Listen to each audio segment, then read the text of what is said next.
बात कर लेते हैं ठंड की। शीतलहर की चपेट में उत्तर भारत आ गया है। जम्मू कश्मीर में हुई है ताजा बर्फबारी और ठंड ने तोड़े हैं कई सालों के रिकॉर्ड। शिमला में भी ठंड ने रिकॉर्ड तोड़े हैं। तो जम्मू कश्मीर में रिकॉर्ड टूटे हैं और शिमला का भी जिक्र किया जा रहा है। यहाँ पर भी कई सालों का रिकॉर्ड टूटा है। ताजा बर्फबारी हुई है जम्मू कश्मीर में, जिसकी वजह से उत्तर भारत जो है शीतलहर की चपेट में नजर आ रहा है। तस्वीरें आप देख रहे हैं। पर्यटकों में जाहिर है उत्साह होगा, जो लोग पहुंच रहे होंगे। इस बीच ठंड बहुत ज्यादा बढ़ गई है। तो देखिए, दिसंबर का आखिरी हफ्ता है और इस बीच लगातार बर्फबारी की खबरें आ रही है। जम्मू कश्मीर में ताजा बर्फबारी हुई है और शीतलहर की चपेट में उत्तर भारत नजर आ रहा है। ताजा बर्फबारी हुई है और इस बर्फबारी के साथ मौसम विभाग की माने तो कई रिकॉर्ड टूटे हैं, कई सालों के रिकॉर्ड टूटे हैं ठंड के, यानी कि ठंड इतनी ज्यादा बढ़ गई है। इस बीच देखिए, ये तो जिक्र जम्मू कश्मीर का था, लेकिन कुछ ऐसी स्थिति जो है वो शिमला में भी नजर आ रही है। शिमला में भी ठंड ने रिकॉर्ड जो हैं वो तोड़े हैं और यहाँ पर भी शीतलहर ने कहर ढाया हुआ है। जबरदस्त शीतलहर जो है वो देखने को मिल रही है।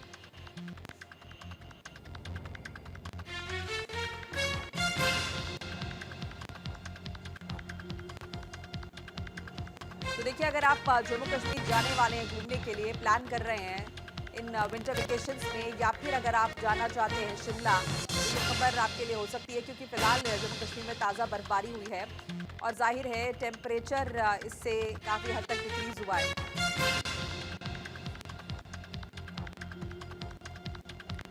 और ताज़ा अपडेट के लिए हमारे साथ जम्मू से जुड़ चुके हैं हमारे सहयोगी दीपांकर, और साथ साथ हमारे साथ जीवन कुमार जुड़ चुके हैं शिमला से। पहले रुक कर लेते दीपांकर गुप्ता का। दीपांकर, आपको देख के वैसे समझ तो पा रहे कि ठंड काफी बढ़ गई, लेकिन फिर भी जानना चाहेंगे कैसा है मौसम का मिजाज। जी हाँ, निश्चित तौर पर ठंड इतनी ज्यादा है कि आप सुबह के समय, इस समय जब हम बात कर रहे हैं, तो बाहर ज्यादा देर नहीं खड़े हो सकते। आपको पूरी तरह से अपने आप को कवर करना होगा। और इसके अलावा पूरी अगर कश्मीर घाटी की बात करें तो लगातार बर्फबारी का दौर जो है वो जारी है। पिछले 24 घंटों में पहाड़ी क्षेत्रों में बर्फ पड़ी है। गुलमर्ग में, पहलगाम में मुगल रोड जो है वो बर्फबारी की तरह के चलते बंद है। इसके अलावा जो जोजिला टनल है वहां पर भी फ्रेश बर्फबारी हुई है। -20 डिग्री सेल्सियस इस समय जोजिला जो पास है, टनल तो अभी बन रही है, जोजिला पास पर -20 डिग्री सेल्सियस के करीब रात का टेम्परेचर चला जाता है। और इसके अलावा अब हालांकि श्रीनगर शहर की अगर हम बात करें तो श्रीनगर शहर में लोगों को अभी भी बर्फबारी का इंतजार है। बर्फबारी श्रीनगर शहर में नहीं हुई है।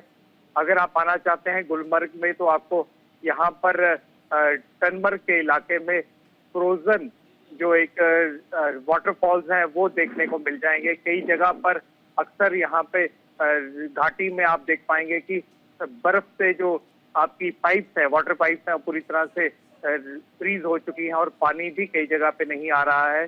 अनकट पावर शेड्यूल कट जो लग रहे हैं वो लगातार लोगों को परेशान कर रहे हैं। खुद चीफ मिनिस्टर उमर का एक हफ्ते का जम्मू का प्रोग्राम था, लेकिन उन्होंने वो सारे प्रोग्राम कैंसिल करते हुए ट्वीट करके बताया कि वो श्रीनगर में रहेंगे और वो इंश्योर करेंगे कि कम से कम अनशेड्यूल्ड जो पावर कट्स हैं वो कम से कम हो और लोगों को दिक्कतें कम से कम आए। लेकिन ग्राउंड पर रियलिटी यही है कि लोगों को दिक्कतें आ रही हैं, क्योंकि ये जो ऐसा मौसम में आपको हीटिंग सिस्टम्स लगाने पड़ते हैं, और जब आप हीटिंग सिस्टम्स लगाते हैं तो आपकी पावर जो है वो बिजली चली जाती है। और इसीलिए यहाँ लोग कांगड़ी का इस्तेमाल ज्यादा कर रहे हैं, बुखारी का इस्तेमाल ज्यादा कर रहे हैं। लोग यहाँ पे जो पुराने सिस्टम है जिनमें कोयले डालकर आप अपने सिरन के नीचे कांगड़ी रख लेते हैं और अपने आप को गर्म रखते हैं, उस तरह के सिस्टम के इस्तेमाल कर रहे हैं। टूरिस्ट जरूर पहुंच रहे हैं भी। अपना क्रिसमस के अलावा न्यू ईयर पर काफी टूरिस्ट गुलमर्ग पहलगाम पर रुक कर रहे हैं, लेकिन हम उनको यही कहेंगे कि अगर आप अपनी गाड़ी भी लेकर आ रहे हैं तो अपनी गाड़ी लेकर आगे मत जाइए, लोकल गाड़ियां लीजिए। क्योंकि आपको पता है जो लोकल गाड़ियां होती हैं उनके ऊपर, टायरों के ऊपर चेन्स बंधी होती हैं, वो एंटी स्किडिंग होती हैं, यानी कि आपकी गाड़ी वहां पे स्किड कर सकती है और आपको दिक्कत आ सकती है। वहां पे आपकी गाड़ी जो फंस भी सकती है, एक्सीडेंट भी हो सकता है। ऐसे में जब आप गुलमर्ग की तरफ जाते हैं, टनमर्ग की तरफ जाते हैं, तो आपको एक जगह के बाद आपको लोकल गाड़ी पे ही जाना पड़ता है। और निश्चित तौर पर ये समय चिले कलान का है। चिले कलान 40 दिन का वो समय माना जाता है। 21 दिसंबर से लेकर 30 जनवरी तक, जब काफी ज्यादा शदीद ठंड पड़ती है, शीतलहर लगातार चल रही है। जम्मू में थोड़ी सी बारिश जरूर हुई है, लेकिन जिस तरीके से बारिश की अपेक्षा है, अभी वो बारिश फिलहाल देखने को नहीं मिल रही है। बिल्कुल। चलिए जीवन का रुख कर लेते हैं। जीवन कुमार हमारे साथ, हमारे सहयोगी शिमला से जुड़े हुए हैं। जीवन, शिमला में क्या स्थिति है? कहा जा रहा है कि कई सालों के रिकॉर्ड टूटे। जी, उन्होंने सही कहा था। तो गुड मॉर्निंग, ठंडी से गुड मॉर्निंग शिमला से। जी। सबसे बड़ी बात हम करके देते हैं, पिछले 2 दिनों से लगातार यहाँ बर्फबारी हो रही है, बारिश हो रही है। मैं कह दूं, लाहौल स्पीति, किन्नौर, चंबा, कुल्लू, शिमला, इन ऐसी पहाड़ियों में लगातार पिछले 2 दिनों से लगातार बर्फबारी हो रही है। यहाँ खास बात एक, बहुत पिछले प्रदेश के लोग कर रहे थे या प्रोटेक्ट कर रहे थे, वो सपना पूरा हुआ। आज 5 से 6 इंच जो बर्फ है वो शिमला में पड़ी है। लोग मजा ले रहे हैं शिमला में बर्फ का, जैसे कि आप देख पा रहे हैं स्क्रीन पे। लेकिन इसके बाद जो कठिनाइयां आई हैं, वो फिसलन बड़ी है, गाड़ियां टूट रही हैं या फिर फिसलन में घिसट रही हैं गाड़ियां। ये थोड़ी सी जो है मुसीबत बड़ी है बर्फ आने से, बड़ी है प्रदेश में। लोग अलार्म बुला रहे हैं या आता कर रहे हैं। चलिए, दीपांकर गुप्ता और जीवन कुमार हमारे साथ जुड़ने के लिए शुक्रिया। ठंड में अपना ख्याल रखिए। फिलहाल के लिए बहुत बहुत शुक्रिया।